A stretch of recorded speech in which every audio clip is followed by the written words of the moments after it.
Before I proceed, I want to take a moment to go over our meeting protocols for today. We're continuing to have our meeting in a virtual meeting setting to ensure the health and safety of the public by limiting human contact that could spread the COVID-19 virus. This meeting may be viewed live online.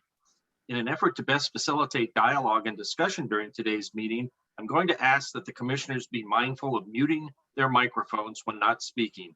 I will call on commissioners to speak on each item one by one. I thank you all for your patience as we proceed with today's meeting. And we'll start off with roll call. Staff, if you would please note that the following individuals are present: Commissioner Morrish, Commissioner Cross, Commissioner Lopez, and myself. Also present is Council Member Znaimer and Staff Liaison Planning Manager Kanika Kith. Chair Thompson is absent and excused this evening. All right, so we will now go on to approval of the agenda. Commissioners and staff, do you have any request for additions or revisions to the agenda? If so, could you please raise your hand? All right, seeing no request, I'd like a vote of the commission to proceed with approval of the agenda as submitted. So if I could get a motion to that effect. So moved. Okay, we have a motion. Do we have a second? I second. Thank you. All right, let's take roll call then. Commissioner Morrish. Here. Commissioner Cross.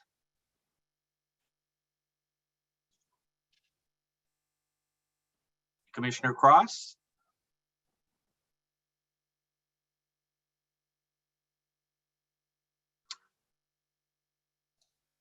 Okay. Cross, you're on mute. You have to unmute yourself.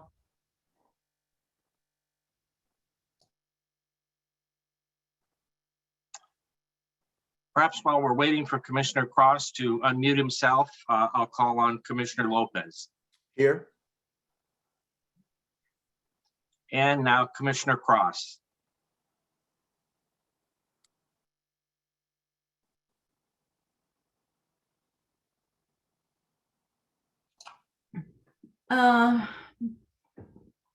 Mr. Chair, maybe we move on and one of us will reach out to Commissioner Cross to make sure he has connection with us. All right, and I vote aye on this item.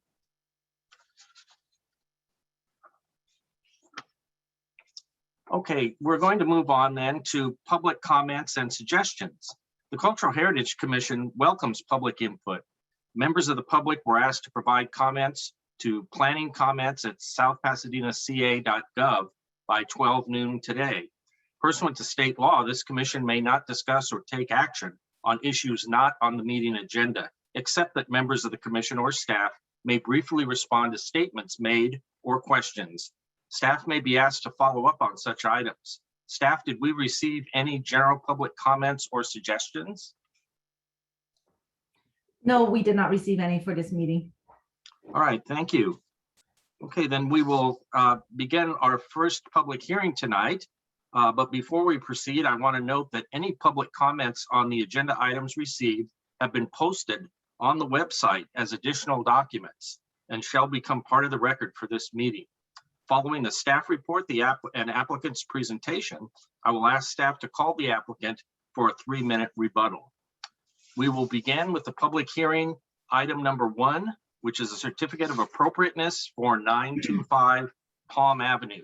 This item was continued from the March 18th, 2021 CHC meeting. We could please have the staff report.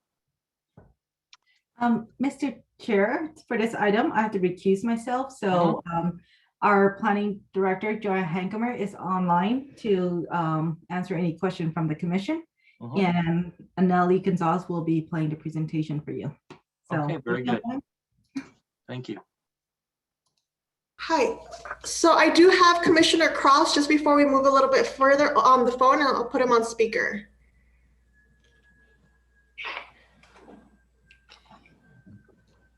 Commissioner Cross, can you hear us? Yes, can you hear me? Okay, so we're good to go then. Thank you. Yes, welcome back, Commissioner Cross. We had a motion and a second to approve the order of tonight's agenda, and we're just awaiting your vote on that item. Yes, I can hear you and I approve. Very good, thank you. All right, staff, please proceed with the staff report for our first public hearing tonight.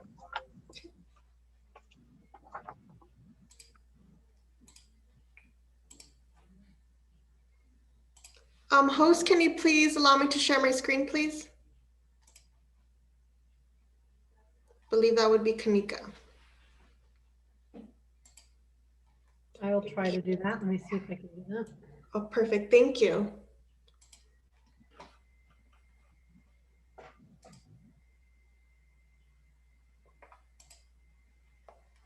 Good evening, Commissioners. This is an overview of a certificate of appropriateness and administrative use permit for 925 Palm Avenue. This project was continued for your March 18th meeting. At that meeting, a subcommittee consisting of Commissioners Cross and Lopez were formed to work with the applicant to refine the design of the proposed addition. On March 23rd, the subcommittee met with the applicant and their architect to discuss design. There were 3 different design options proposed. The subcommittee wanted to see the following after reviewing all 3 designs: the railing details for the side deck area for the proposed addition and rafter tails. The subcommittee also liked the height of the master bedroom in proportion to the remainder of the house, and they wanted to see the stained glass windows element kept. Here's the site plans. The previous proposal had the proposed addition broken up into 2 parts, labeled hyphen and addition, with 2 different roof pitches and forms for the entire addition.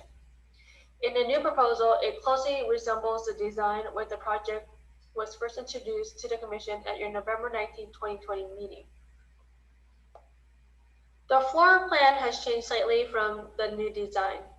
The area of the addition has increased by 123 square feet from the last proposal, or a total of 989 square feet for the addition. You can see that the curved window area has been squared off as suggested by the Commission. No changes are proposed for the front elevation. Here's the side north elevation. The green color indicates the existing portion of the house, and anything to the right of it is the addition. For the previously proposed addition, there was a large hyphen. In the new proposal, there's a small hyphen which consists of the laundry area. The siding material for this area is stained shingles and is offset from the existing house by 2 feet. The difference in roof pitch, siding material, and building offset help to clearly distinguish it from the existing home. The remaining portion of the addition is offset from the existing house by 1 foot and will have hardy barred siding. Here's the side south elevation. There is an open deck area at the start of the addition. And as with the north elevation, the addition portion directly behind the existing house will have stained shingle siding to match the existing gables on this and the front elevations. The addition portion closer to the rear will have hardy board siding. Here's the rear elevation. The design has changed here as well.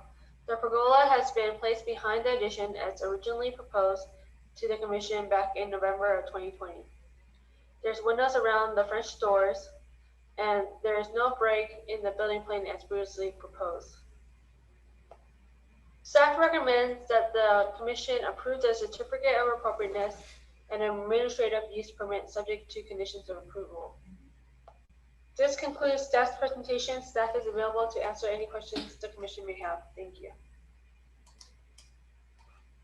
All right, thank you for that report, staff. Does anyone have any questions for staff? Okay, I just had one very minor question. Let me find it here. Hold on.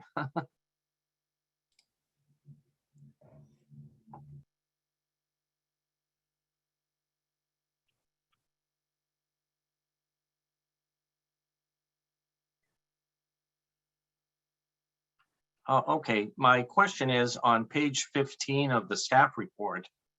It says the project will retain most of the character defining features of the historic home. And then I believe on the next page, it said it will retain all of the character defining features. So if most of the features are being retained, I just wanted to know which ones are not. Let me look at that real quick.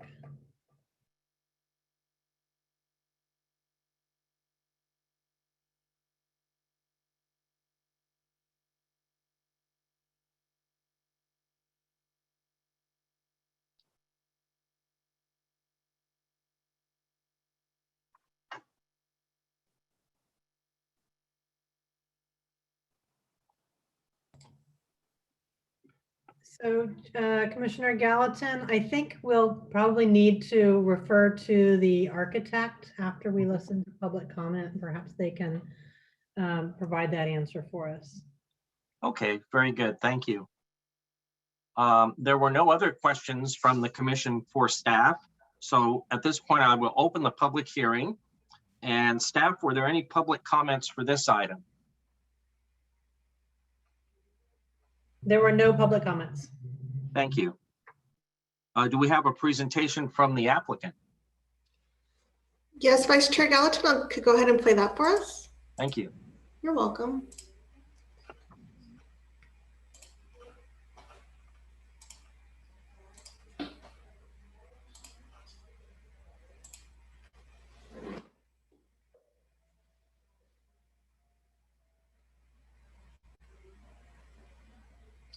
Hello there, and thank you for giving us the opportunity to speak with you today about the property at 925 Palm Avenue.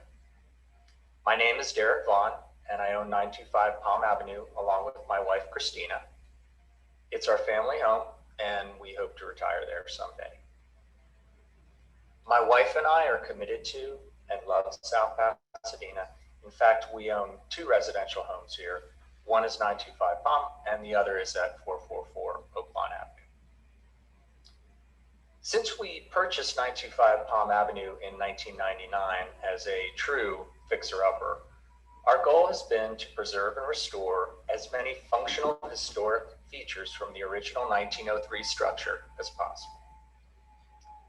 Now, here's a list of some of the improvements we've made at 925 Palm Avenue while living there. And you can see that the total invested to restore and maintain 925 Palm Avenue so far exceeds $131,000. While the past 20 years have seen many improvements to 925 Palm Avenue, it's only ever had 1 bathroom to service 3 bedrooms and no larger or master bedroom. And this is the main motivation that led us to the project we're presenting to you today: to add a master bedroom with an ensuite bathroom. In other words, a private bedroom for my wife and I that doesn't have a shared bathroom. It's also important to note that 925 Palm Avenue is a relatively small structure at just 1,145 square feet of living space compared to the surrounding homes. So for example, our neighbor to the one side next door has a 5-bedroom, 2-bath home that's 3,122 square feet. And our other neighbor on the other side has a 5-bedroom, 3-bath home that's just about 2,500 square feet. Our goal is to continue to honor, preserve, and maintain the original 1903 structure to the fullest extent, while incorporating an additional bathroom, bedroom, and some living space to the home for the lifestyle in South Pasadena in 2020 and beyond. Thus, we would be acting merely as stewards of the property during our lifetimes and passing it to future generations as an historical icon that accommodates the housing needs for future South Pasadena families. As part of our construction project, we will also be maintaining and improving the original 1903 structure, which will benefit from new exterior painting, a new roof, and the installation of central heat and air.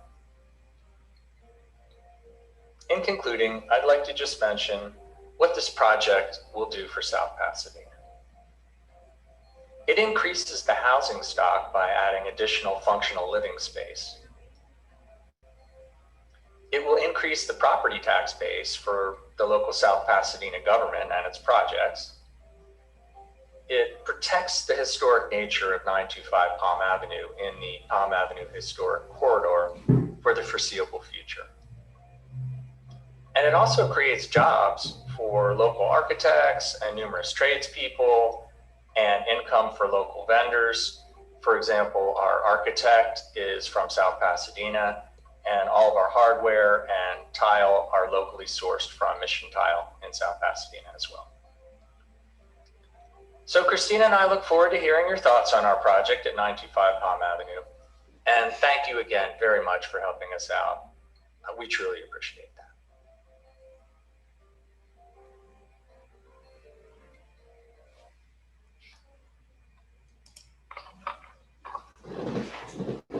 All right, thank you, staff and applicant. Do we have the applicant online to give them an opportunity to do a 3-minute rebuttal? So they are available. We can make them available. I think I'm already here. Can you hear me? Yes. Hear you. Hi, I'm Christina Vaughn, and my husband so eloquently gave that little speech during the video. Thank you so much for serving on this committee to keep South Pasadena homes looking good. I teach in Arcadia, and that's not always the case. I just throw that out there. Y'all know what I mean. We are delighted at this final process, at the results of working with the subcommittee. We really enjoyed speaking with both of the gentlemen that helped us so much, Mr. Cross and Mr. Lopez. And we liked their ideas, and we are actually really excited with this final design. I did have a couple of comments I wanted to point out from the questions that you had. One of the things in the report, the PowerPoint presentation that was recorded, mentioned that the square feet actually increased. And that was actually not the case. We decreased it. So from the previous, one of your requests was that we decrease the square footage, and indeed we did. It was the addition was just over 1,000 square feet, and now it's in the 900s. I'm sorry that I do not have the exact number. We also did, as you requested, in showing the pergola, which is right now next to our garage. You could see that on the original drawings. And we're moving it, and it's going to be attached at the end next to the master bedroom, French doors and stairs coming out of the home. You can see that right there on the site plan. It's a little bit small, but it's there. There you go. And I believe you can also see it in the 3D drawing. That would be number 8, I think. There you go. Yep. So you can, nope, number 8. There we go. So you can see it attached there. We're not exactly sure which direction we will attach it in. It's not exactly uniform. It has the, oh, I don't know what they're called, but it has those things sticking out on the side that match the lines on the home as well. But they're not exactly even. The size of it, I had written down somewhere else, but it's not quite square if you take the lengths. I also wanted to mention that on slide 7, and we had to do this really quickly so that we could make this meeting. But there is a window missing, and it's important enough because if you'll take a look at the previously proposed, we're not exactly right there. We're not keeping the rounded to the left there, but if you look at the green original structure to the right, the very last part, the very farthest closest to the remodel, you can see 2 windows up at the corner. Of course, we're keeping that. You can't see it on the lower level, but it's there, okay, because it's inset. but you can see that one of the windows is missing on the, it's the studio for my husband, the little office for my husband. You can see the window facing south, but there is no window facing east towards the original part of the home. There will be a window there, so those two will match. And we think that's a nice feature. And then finally, I can address the issue of the concern of what is not being, basically everything from the 1903 home is being maintained. It is the one wall of the 1934 structure. And you might, I'm not sure where the original would be on that. Yeah, number 3. No, number 4. Okay, the previously proposed, you can't see it here either. However, what you can see on both of these is that what is now the family room on both of these plans, you can see a darker wall on the left side, which would be the west side. See the darker wall? Right. Currently, that is the end of the house where there are 4 tall, skinny windows next to each other. And that is the 1934 addition. So that feature will be extending to the end of the home where we are going to have a French door, but not exactly the same window structure because we'd like to have a door out to the back patio from there that does not exist right now. And I think that's it. And I might have gone all over my 3 minutes. I'm sorry. Thank you for letting me speak. All right, thank you, Mrs. Vaughn, for those clarifications. Very helpful. At this point, I'll ask, does anyone have any questions for the applicant? Seeing none, and Commissioner Cross hearing none, then we will go into commissioner discussion. And why don't we start off with Commissioner Morris? I don't have any particular questions. I think I solved the number problem. It's not 1,008 square feet addition. It's an 989. The development standard numbers are correct. It's just the narrative is incorrect. But otherwise, I think I appreciate the subcommittee working with the property owner and the architect. I think it's a better project. I like it. All right, thank you. Commissioner Lopez? Yeah, it was a pleasure working with them on the subcommittee. They took care of all the comments we had, and I think it's a wonderful project. So that's all I have. Okay, thank you. Commissioner Cross? I'm very pleased with the results.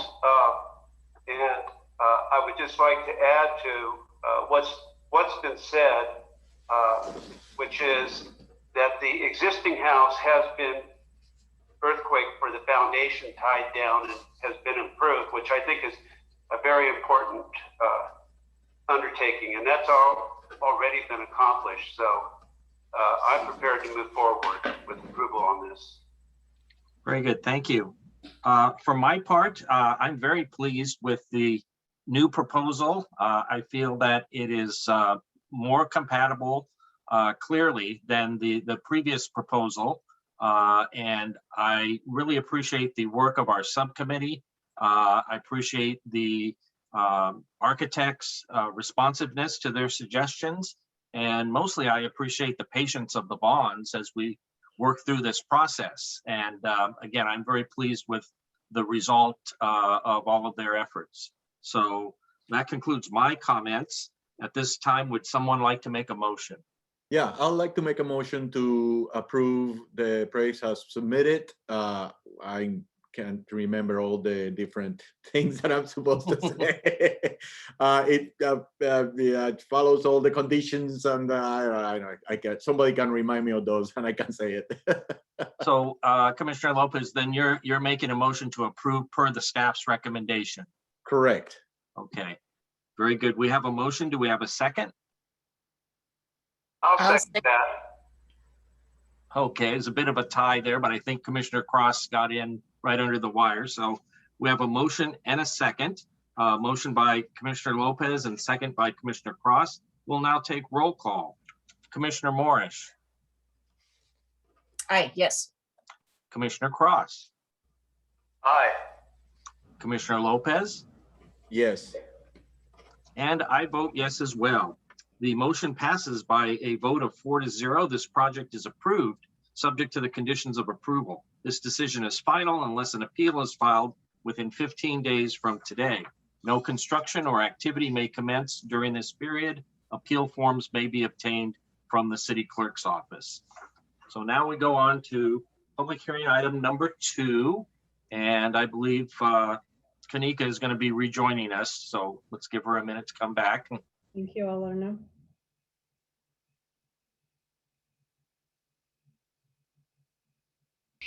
There we go.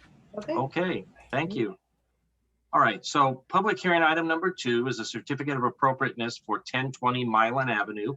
I believe Commissioner Lopez will be recusing himself for this item.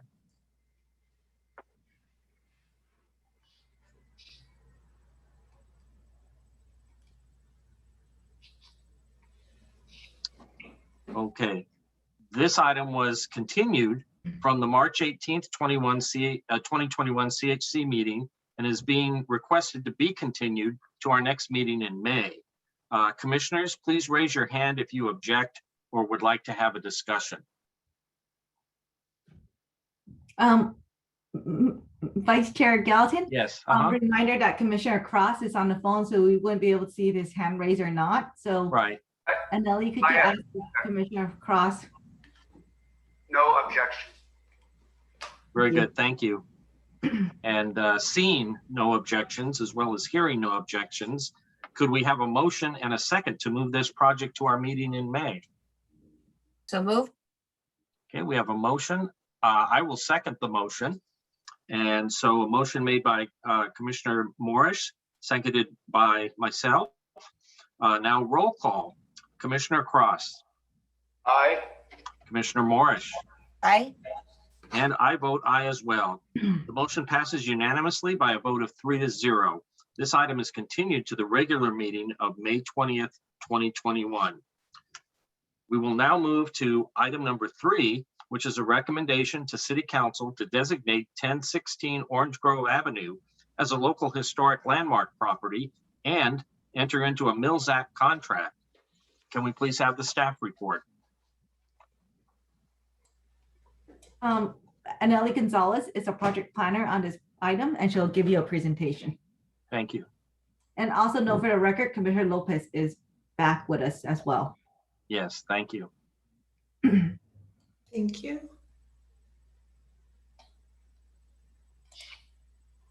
Good evening. This presentation is for 1016 Orange Grove Avenue, which the property owner is requesting consideration for a landmark historic designation and a Mills Act contract. The home located at 1016 Orange Grove Avenue is known as the Orange Grove Schoolhouse. It was built in 1885 and was used as one of South Pasadena's earliest public schoolhouses from 1885 to 1918. The architectural style is transitional late Victorian craftsman. Some of the character-defining features of the home include hipped roof with clipped gable ends, medium high-pitched eaves, shallow box eaves, an elevated partial-length porch with simple wood post, and sheathing materials such as a wood shiplap siding. Pursuant to the South Pasadena Municipal Code, Section 2.63B, the Commission shall use any or all of the following criteria in making a recommendation to the City Council for designation of landmark. The subcommittee report states that the project qualifies for designation under criteria 1. The criteria for the Mills Act contract includes the following: financial investment, public benefit, retroactive limitation, limitation on maintenance, limitations on exterior work, and limitations on landscaping. The applicant has provided information regarding the condition of the historic property and the proposed rehabilitation and maintenance work plan.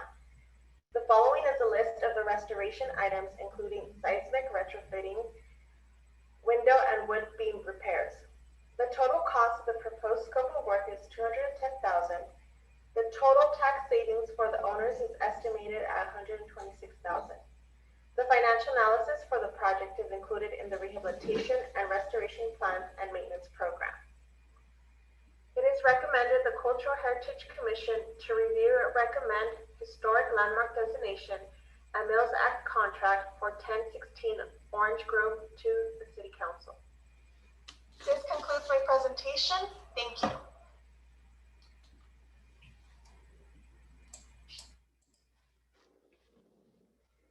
All right, thank you, Anelli. Does anyone have any questions for staff? And I'll ask Commissioner Cross first, since he's on the phone. No questions. Thank you. And I see no hands raised for questions from my fellow commissioners. I had no questions for staff. So we will proceed with opening the public hearing. Staff, were there any public comments for this item? No public comments were received, Vice Chair. Thank you. Do we have a presentation from the applicant? No presentation. Okay. So then I assume we don't have a 3-minute rebuttal. So I will ask, does anyone have any questions for the applicant? No questions. Okay, hearing and seeing none, I will close the public hearing and we'll have commissioner discussion. And we'll start off this time, I think, with Commissioner Lopez.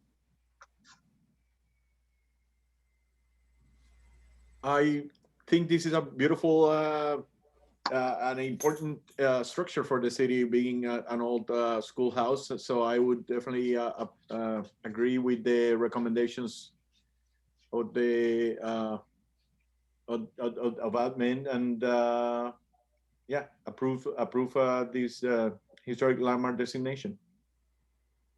All right, thank you. Commissioner Cross. I'm pleased to see it come to be a landmark soon, and I'm pleased with the restoration that has occurred. It's an adaptive reuse, clearly, and I think they've done a good job, so forth, and I am very pleased to see the seismic retrofit. I think that that's the beginning of all restoration, and that's occurring here. So I'm prepared to vote in favor of this. Very good, thank you. Commissioner Morris. I also agree that this should be a historic landmark, and I agree that it's eligible for the Mills Act. So I'm good with that. Thank you.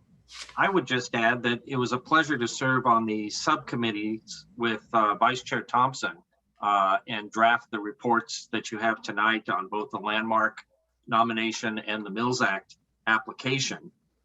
This is a very unique property in a couple senses. Number one, it's one of the few extant properties from that late Victorian era, the mid 1880s.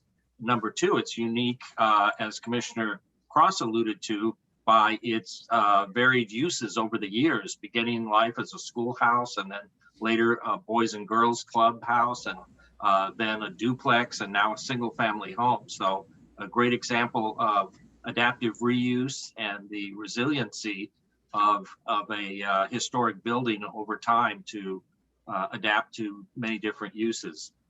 I did have one question for staff, and that is, we have two items before us tonight on this address, a Mills Act application and a landmark nomination. Can we make a single motion that covers both, or do you need separate motions on each item? It looks like good practice is to do separate motion for each, but it looks like the commissioner mentioned earlier that you would be supportive of both. So Mr. Chair, that's your call. If you want to do two motion or one, it's good practice to do two separate motion because they are two separate items. Very good, thank you. All right, so with that in mind, would someone like to make a motion on the historic landmark designation?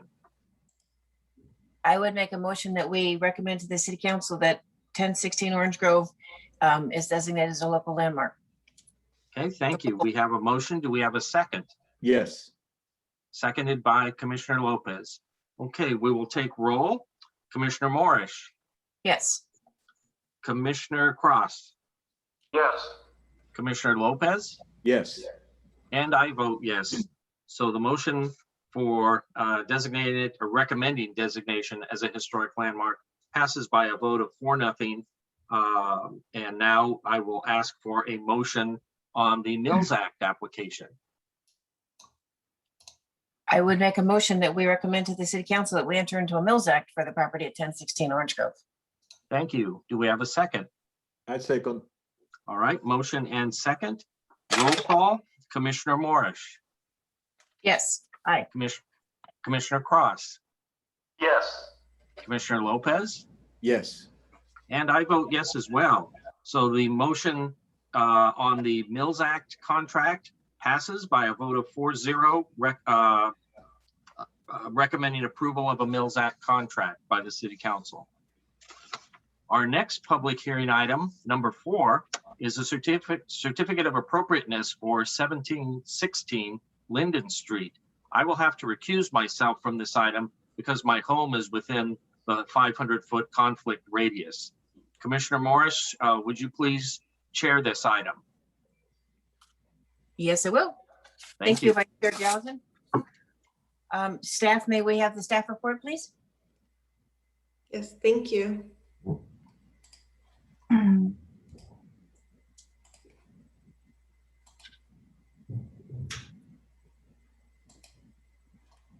Good evening, Commissioners. I will be giving an overview of project number 2296 COA for a certificate of appropriateness.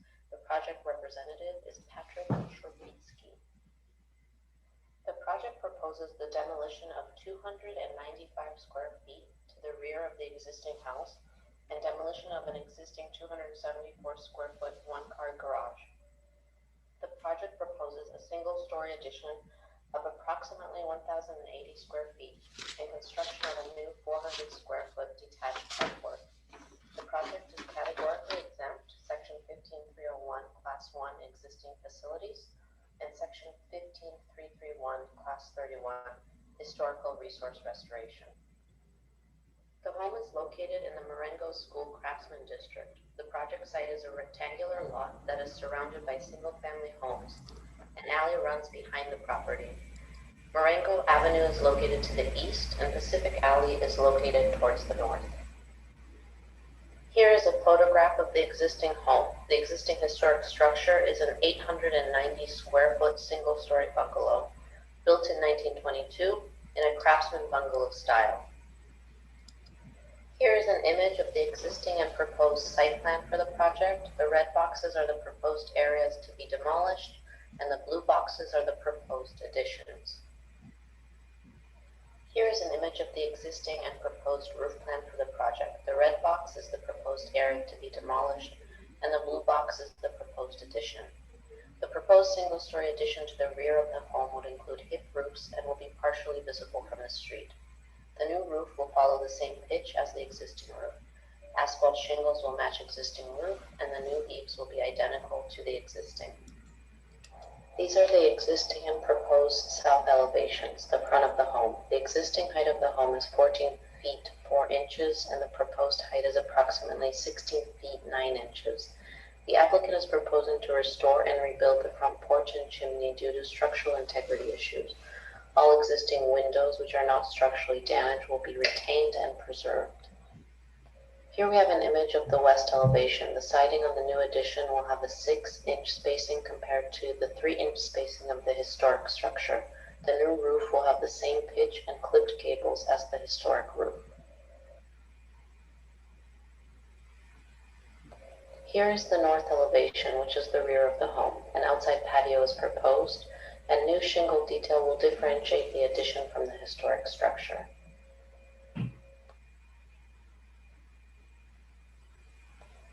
Here we have the existing and proposed east elevation. Due to the structural damage, the chimney will be restored and rebuilt.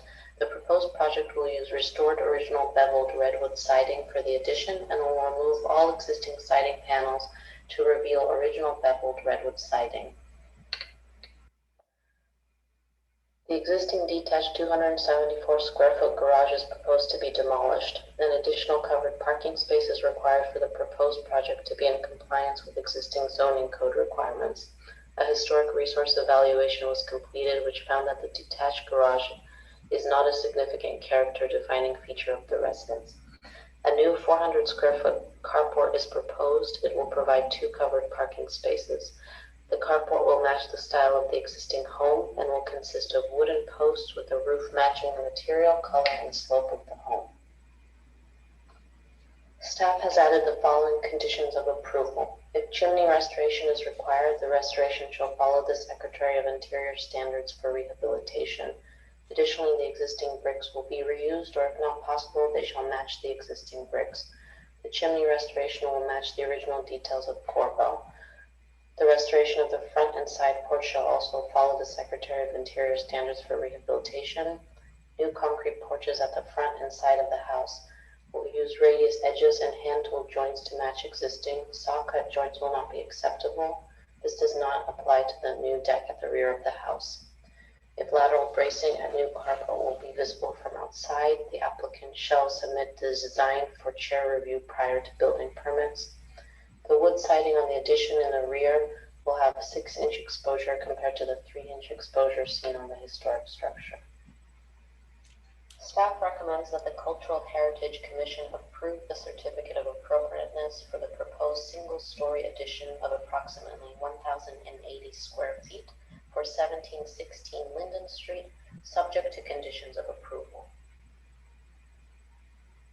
The Cultural Heritage Commission has 3 options: approve the project, continue the public hearing, and direct the applicant to make revisions, or deny the project. This concludes staff presentation. Thank you. Good evening, commissioners. I will begin. Does anybody have any questions for staff? I would just have one, which may have been mentioned. I was distracted. What is happening to the asbestos siding that is on the existing house? Is that going away or being removed?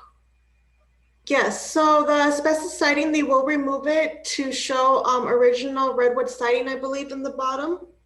Yes. Yes, so it would be removed. Okay, great. Thank you. You're welcome. If there are no other questions for staff, I will open the public hearing. Staff, do we have any public comments for this item? No public comments were received, Commissioner Morris? Okay. Do we have a presentation from the applicant? Yes, we do. I'll go ahead and present that.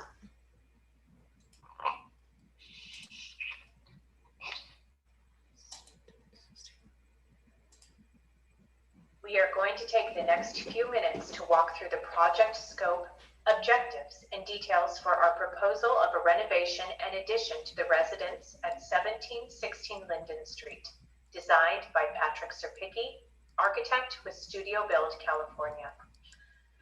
Back in September of 2020, the committee reviewed a second-story design for the property. The architecture character of that design was inconsistent with the Secretary of Interior's standard guidelines for additions to homes that contribute to the historic nature of a neighborhood. Studio Build took over the project proposal in January of 2021. Our first step was to take a fresh look at the client's program, budget, and her vision for the property. We conclude that a single-story proposal should be our focus moving forward. Currently, the home is wrapped in an asbestos paneling that covers the original redwood siding. The condition of the siding is unknown, but we will replace and restore as necessary to bring back the original redwood siding. The northwest portion of the existing structure has extensive footing failure and apparent gaps between the foot, the top of the footing wall, floor joists, and wall framing. The back 295 square feet of the structure will be demolished to rebuild new, adequate foundations and wall framing. We propose to demolish the existing detached garage on the northwest corner of the property.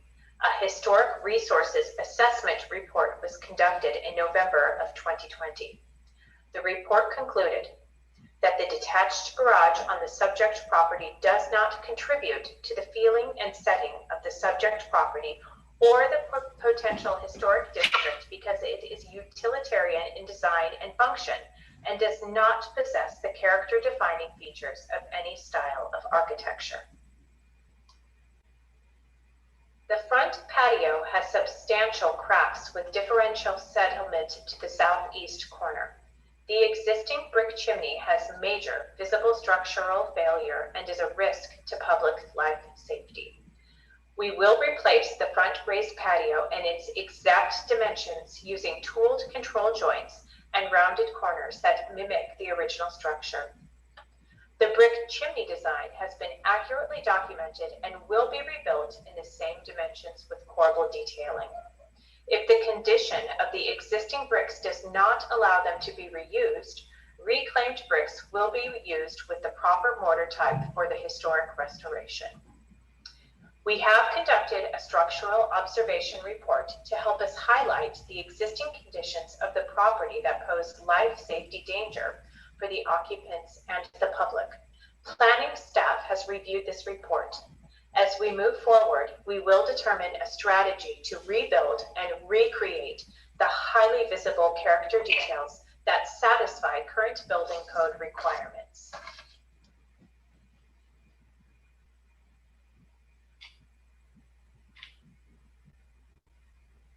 Our single-story design proposal protects the original character and massing of the historic contributing structure. The roof massing of the new construction will occur 39 feet back from the existing front porch and rises 34 inches above the existing structure main roof ridge. The clipped gable design, along with the distance set back from the front of the home, clearly differs to the original structure. The new massing does not offer a vantage point from the middle of Linden Street, and thus the original street front perspective of the 1922 home is protected. We worked closely with staff and CHC Chair Rebecca Thompson to ensure the new structure is clearly differentiated from the original structure, along with being compatible with historic materials, features, size, scale, proportion, and massing. We feel strongly that our proposal protects and rehabilitates the integrity of the original historic elements of the property. The renovations to the existing structure will define this home as a key contributing property in the neighborhood, and the addition will not interfere with the past. In this slide, we show the existing street front facade along with the proposed facade. All new wall construction will occur over 30 feet back from the front of the patio structure, while the new wrap roof massing occurs 39 feet back. The 3D image shows the minimal visibility of the new slightly higher roof ridge. To clearly highlight the original structure from the new addition, we are introducing new redwood siding with 6-inch exposure to contrast the original 1922 redwood siding with 3-inch exposure. We added slightly larger overhangs at the new clipped gable bump out at the intersection of the new and original construction.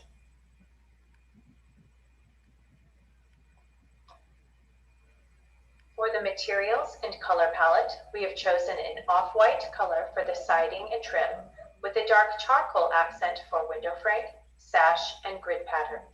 We will introduce an accent shingle on the north gable end in the same off-white color.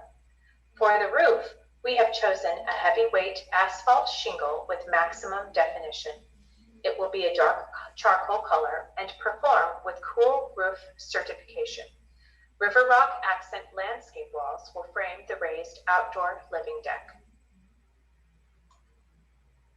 We have worked hard to ensure all new window configurations maintain proportions and details that are harmonious with the existing historic fenestration of the structure.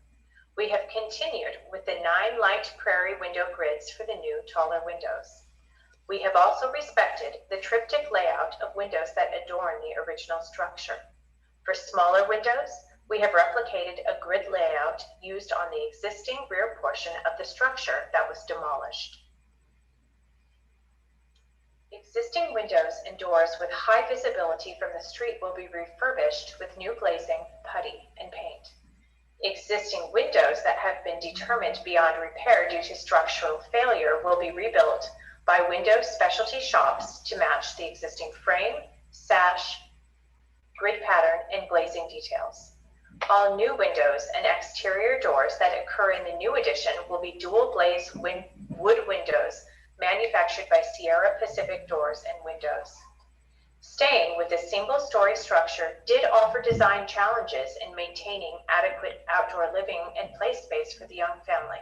However, it is more appropriate for historic fabric of the neighborhood and the property. We appreciate the time CHC Chair Thompson spent helping us develop a thoughtful, thorough proposal for the rehabilitation and enlargement to the existing dilapidated structure. Thank you for your time.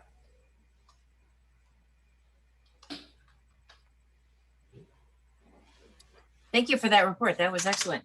Does anybody have any questions for the applicant, or is Nellie, is the applicant available for comment? Yes, so I believe we have. Madam Chair, the property owner, Jeannie, is on the line with us to answer any question. Her architect is also on the line, but we can bring her architect on once she's done.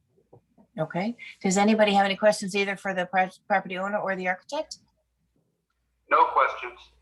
And or does the architect or the property owner have any reason to want to give a rebuttal?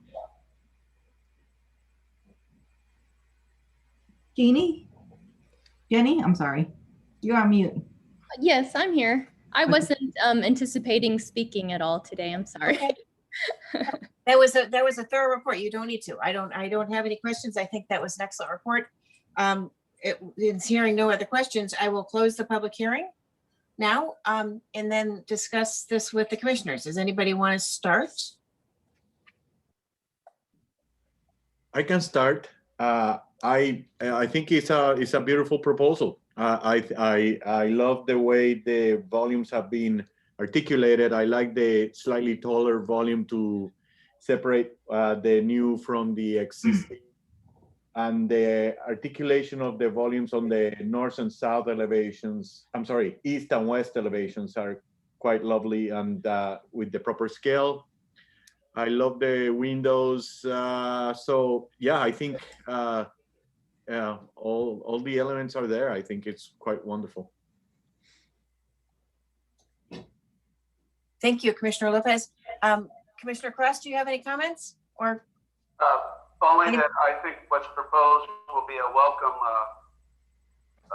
addition to the neighborhood and the neighbors.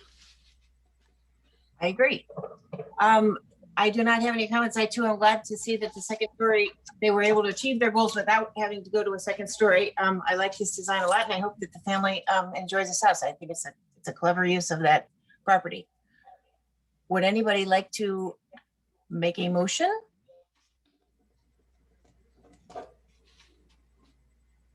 I'll move that we approve with the recommendations and findings of staff. Okay, so that would entail the certificate of appropriateness and the intent to demolish the garage, subject to the conditions of the staff. Yes? Yes, as proposed. Okay. I would second that motion. Now we'll have a vote. Commissioner Lopez? Yes. Commissioner Cross? Yes. And I will vote yes. So the motion carries 3-0. I have to say this. It passes by a vote of 3-0. This decision is final unless an appeal is filed within 15 days from today. No construction or activity may commence during this period. Appeal forms may be obtained by the city clerk from the city clerk's office. So thank you all. Staff, you can ask Vice Chair Gallatin to come back if he's still awake. He's coming back on. There he is. Thank you, Commissioner Morris. Good job. And yes, I'm awake barely. We'll now move on to our business items. CLG 2019-2020 Annual Report. Commissioners and staff, do you have any requests for additions or revisions to the CLG report? If so, please raise your hand.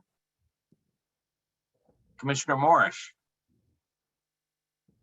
On one of the drafts, I think it was a fun one. My email is incorrect, and there's a couple of typos that are not huge, but there's a couple of spelling errors in there. And then, is it true that that year we didn't have any Mills Act? No, we have 4 Mills Act. I thought maybe I'm looking at an old CLG draft. Let me There are check 4 in the one with our agenda packet here. Says I believe in the first draft that was shared with the commission at the last meeting. Okay, there. Yeah, I think I was last referring to an old report. Okay, good. All right. No other comments? Let me verify that here. Yeah, we had 209 Beacon, 320 Grand, 915 Palm, and 925 Palm. Yeah, no, I see them now. Sorry, I must have been looking at it in an earlier draft. Thanks. And we'll do another review of it for typos and everything. It looks like we were using the Excel form, and when we PDF it, some letters and words are missing from here because I can see the spacing.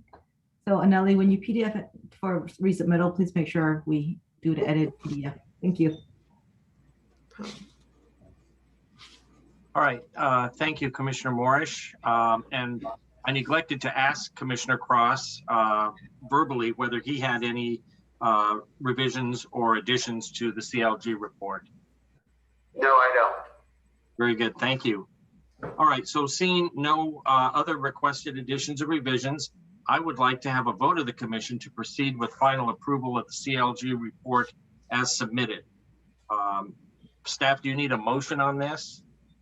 Yes, please. All right, then I would move that we approve the CLG report as submitted. Do we have a second? I can second. Okay, thank you. Second by Commissioner Lopez. Now we'll take roll call. Commissioner Morris? Aye. Commissioner Cross? Yes. Commissioner Lopez? Yes. And I vote yes as well. So the motion passes 4-0. And now we're at the comment portion of our agenda. We'll move on first to comments from our council liaison. Council members Znaimer, do you have anything to report or to share? Yes, the status of the RRFB, the rectangular rapid flashing beacons. The survey of the consultant will be done at the end of May. We have 2 sites identified to put the poles in. One is on Diamond and one is on Fairview. The survey with, we were working with the Chamber of Commerce and the owners of the businesses that are affected where the poles are. We are, with the approval of the Caltrans, we are now having the galvanized pole, but then we can choose the color to match closely to the existing poles on Mission. It's green. And the only thing is in the manufacturing process, the pole has to be, the paint has to be baked in because this is rust-proof galvanized iron, so it doesn't flake off. So, and on Diamond, we cannot put solar because we would violate the regulation. And the owner also objected for an additional pole. So we can just put it on the existing pole, the street pole, and actually it's better. The other reason also is that the buildings are tall, so we cannot have the 24-hour solar power. So there's a electric pole box nearby, so we can just run. It's like just plugging it in without putting additional poles or anything. So this so this electric would actually sit on the city's pole, and so that's still ongoing. It's submitted to Caltrans. They said that they will be approving it. And the one on Fairview is actually the solar. We haven't really gotten the survey report yet, but we're working closely with the Chamber of Commerce and the business owners on near Fairview. And that's all for now. Thank you for that report, Council Member. We will now hear comments from the Cultural Heritage Commissioners. Does anyone have any comments they'd like to make tonight? Commissioner Cross? No, none here. Okay, nor do I. So we can then move on to comments from subcommittees. Do we have any subcommittees that would like to report or share anything this evening? Commissioner Cross? I'm going through my mind here. None at this moment.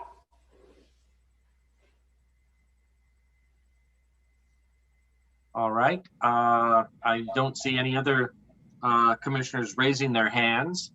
So Commissioner Cross, oh, I'm sorry, Commissioner Morris, did you have something?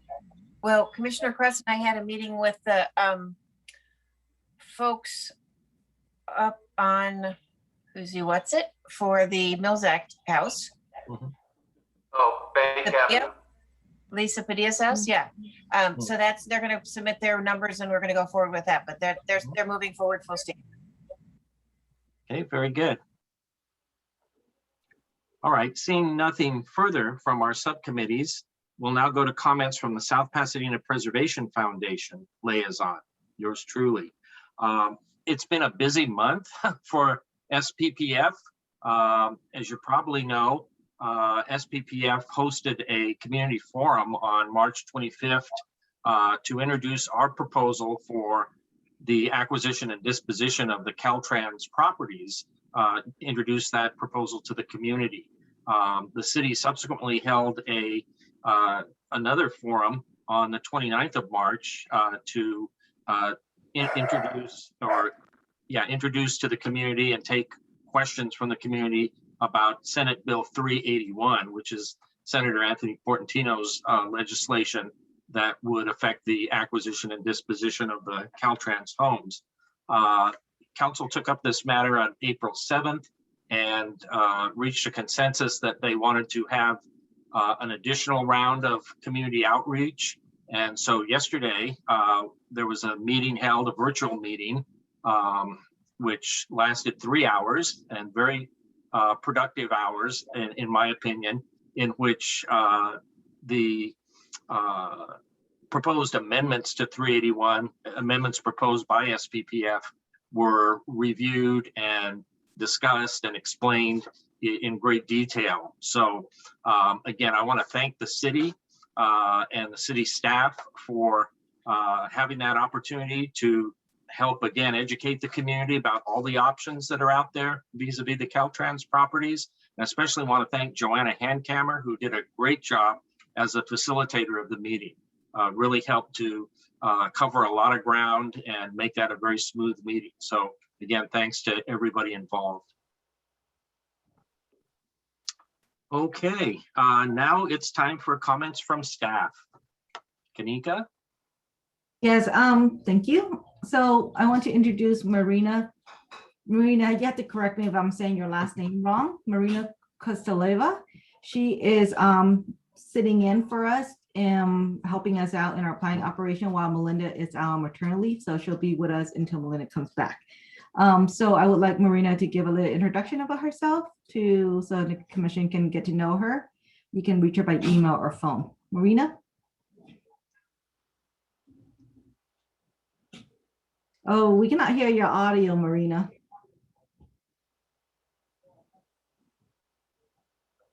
Do you hear me now? Yeah, we can hear you now. Okay, this is because of the earbuds. So my name is Marina Krustaleva, and I was trained as an art historian, architectural historian back in Russia. I was in historic preservation for about 20 years. I moved to California, to South Pasadena in 2015. And since then, I tried to put my foot in the door in the local historic preservation arena. So I was on the South Pasadena Preservation Foundation board for 3 years. And I've had a great pleasure to work with Mark Gallatin there. I also had the chance to work for the city of Pasadena as an assistant planner for 1 year. So I hope I have enough expertise now to be able to help Kanika and everyone in the planning department for these 3 months. Thank you. She's going to be a great addition for our historic preservation in the city. With Marina on board, we are planning to kick off more historic preservation work that needs to be done. And first thing that she's going to help us tackle is updating our website to be more resourceful for property owners. Very good. Well, on behalf of the commission, I want to welcome you to the city staff, Marina. I've had the pleasure and honor of knowing and working alongside Marina, as she mentioned, on the Preservation Foundation board, and adding her to your staff just makes a great staff greater. So welcome again. Thank you, Mr. Gallatin, for warm words. Mark, please. All right, Kanika, anything else from staff? No, just that this commission did a wonderful meeting today. It's at 7:30 and we're all done. Just about. I just remembered one thing, and that is earlier this week, the city of Pasadena City Council submitted a recommendation to the State Historic Preservation Commission to create the Pasadena Avenue Historic District, which encompasses several blocks in the southern part of the southern part of Pasadena, but also crosses the border and encompasses 4 contributors in our city on the south side of Columbia. So I should have covered this in the Preservation Foundation report, but I did write a letter of support on behalf of the Preservation Foundation for the city of Pasadena's action. And now I understand that on April 30th, there will be a public hearing of the State Historic Resources Commission to make this a national registered district. So very supportive of what our neighbors in Pasadena are doing. And as I said, it does include 4 properties in our town. So that was it. Thank you. Thank you. All right, then now we will move to adjourn the meeting. But before we adjourn, I would like to remind everyone that the next regular Cultural Heritage Commission meeting is scheduled for May 20th, 2021 at 6:30 p.m. All right, we stand adjourned. Thank you, everyone. Good night. Thank you. Thank you. Thank you.